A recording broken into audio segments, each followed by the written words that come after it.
one of the most famous people in the Bible, King David, has a name that has a letter that gives us great trouble. Vav. Or is it Wa?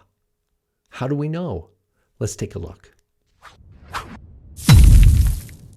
Shalom, welcome to Rob on the Rock. I'm Rob Van Hoff, and today we're going to look at the name David. Why? Because the name David in Hebrew is spelled Dalet, Vav. Dalet has a Vav in it, yet we say V. So we're going to use the name David to explore this letter Vav. But before looking at that, I want to show you this manuscript. Now, this is not Hebrew at all. You probably can see this is Greek. This is Codex Alexandrinus, and it is from the 5th century. It's a major manuscript of the apostolic writings. And what we're going to see here, this is right at Romans 1, when it talks about his son, God, his son, who was born according to this, it says, ek spermatos David. But let's take a look. I want to zoom in and show you something. So here we have ek spermatos, and then we have these 3 letters. It's a delta. It looks like 3 of the same letters, but it's really different. This middle letter is an alpha. There's a little hook here underneath, but we can't see it because the quality of this image is not sharp enough. But it's a delta, alpha, delta, with a line over it. So in the Codex Alexandrinus, the name David is one of the names that is written according to a scribal convention of what we call nomina sacra, like a sacred name. It doesn't mean David is holy. What it means is it's a special name, and it's not written out in its entirety. Rather, we have a little bit of the name and a line over the top of it. So we have delta, alpha, delta. And the person would read and know this is David. And so they would know the name. And so, as you can see, this manuscript has no spaces. It's all capitals and occasionally has nomina sacra. Most of the nomina sacra in Alexandrinus are Yeshua, Jesus, that is, Christos, Theos, Pneuma, so the words for God, for Jesus, for Spirit. But David is also one of these names. And so there's no help here. If we want to learn how to say the name David, this manuscript is not going to be helpful for us. But I wanted to show you that even scribes, Christian scribes in the 400s, used the nomina sacra, which they inherited from Jewish scribal tradition. What I do want to show you, though, is now what I can write is David, of course, as we know it in English, D-A-V-I-D, and the Hebrew is Dalet Vav Dalet. That's our oldest Hebrew from the book of Ruth, which is where we first encounter the name David, right, as in the line of the tribe of Judah, as it recounts Judah all the way to David, the son of Jesse. Dalet Vav Dalet, and in the book of Ruth and in Samuel and in the prophets, David, Dalet with a dagesh, as the Masoretes later would point, with a kamatz and then a hirik, David. And in the post-exilic text, so for example, Chronicles, Ezra, Nehemiah, they expand it to Dalet Vav Yod Dalet. And so it's dagesh, still the same vowel points, dagesh, kamatz, and then a hirik. David, David. Both spellings are acceptable. Both spellings are encountered in the canon of the Tanakh itself. Now, that doesn't help us with this strange letter Vav. What we're looking at here, then, again, is this letter Vav in Hebrew. The. Is it a W sound? Or is it a U sound? Or a V sound? How are we to pronounce it? Well, we know that it has many pronunciations just in and of itself, how the scribes mark the vowel point. They can put a vowel underneath it, ve or we, but it can also have an U sound or a the sound.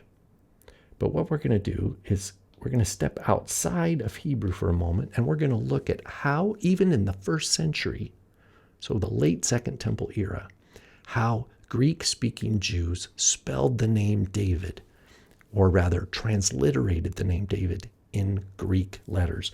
The strongest tradition. The strong tradition is that of the LXX, or the Septuagint, and it's delta, alpha, upsilon, iota, delta. Dawid. It actually looks very close to our English. Delta, alpha, upsilon, iota, delta. Dawid. This is adopted throughout the Septuagint for the most part, and even in the apostolic writing. So the scribes of the Gospels and of the epistles, etc., they all agree. They adopt the same simple spelling, which we would say is Dawid. Dawid. However, we have two educated elite Jewish Greek speakers from the Second Temple period, Philo for one, Josephus at another, and they spell it David differently. They spell David, well, Philo and others spell it delta, alpha, beta, iota, delta. David, or even David. So instead of the upsilon, they use the letter beta. Now it's possible this is still like a bet without the dagesh in Hebrew, the David. Josephus goes an extra step, and he provides case endings, like we've seen in other videos I've done. Oops, that's a iota right there. Davides. Davides. So Josephus adds case endings. It's the same where we get Jesus, right? This at the end is from the case ending, in this specific instance, of the nominative for Greek. So we have Dawid, but we also have David or David and Davides. There's even a fourth spelling, I'll see if I can fit it in here, that we find. It's not as frequent, but it's delta, alpha, upsilon, iota, epsilon, delta. Dawid. Dawid. So maybe making sure people don't say Dawid, but Dawid. Dawid. Again, we don't have any audio recordings from the first century or second century when these Jews who spoke Greek were writing or transliterating the name, the Hebrew name David, into Greek. So we don't know how they pronounced it. We just see the variant between the upsilon and the beta. So basically, back to what our main point here is that the name, let's go right here like that, the Vav in David, it's a Hebrew letter, is being rendered in one of two ways. It's rendered as an upsilon, and it's rendered as a beta, all in the first century. So, in other words, what we learn here is that this situation of the Vav, pronouncing it as a U or as a V or even a B, I take the beta, single beta here, as probably more of a V sound. So this would be the equivalent of the letter V, where the upsilon is going to be more like a W. And one hint would be that like sabata or shabata comes into Greek with a double beta. So we have words where there's a double beta, and we know that that's a bet with a dagesh, as the Masoretes would render that. So a single bet could have a soft V sound. There's no problem with that. This is in the contemporary Jewish Greek scribal conventions in the first century. So this is not a chronological shift. It's not for so many hundred years it was U and then it shifted to become V. No. Both pronunciations have great antiquity. Now, it's true, we look at a language like Arabic and we see Dawood, for the name David, where in Arabic it's preserved U, not V. And so we can acknowledge that that is a legitimate Semitic language that developed and preserved the U sound.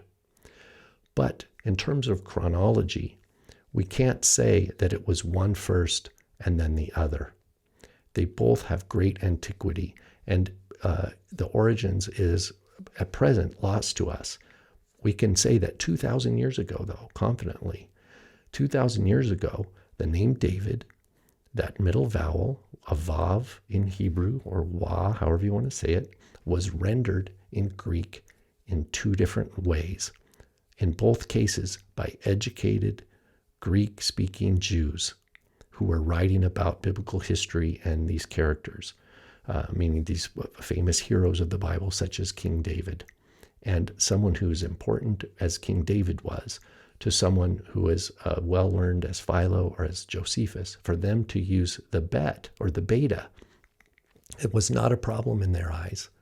It accurately represented how they heard and how they understood the name was to be pronounced. Probably David. On the other hand, in the apostolic tradition, we have Dawid. So I'll leave it to you. If I'm happy saying either way, Dawid or David. I lean toward David just because that's the way I've always heard it in the English language. However, if someone says Dawid, that's totally fine. It's supported by the manuscript evidence. But this takes us back, as we looked, to a scribal product from the 5th century, where we have the King David's name preserved as it is throughout Codex Alexandrinus, not just here at Romans 1. Here it says Expermatos David, and we have delta, alpha, delta.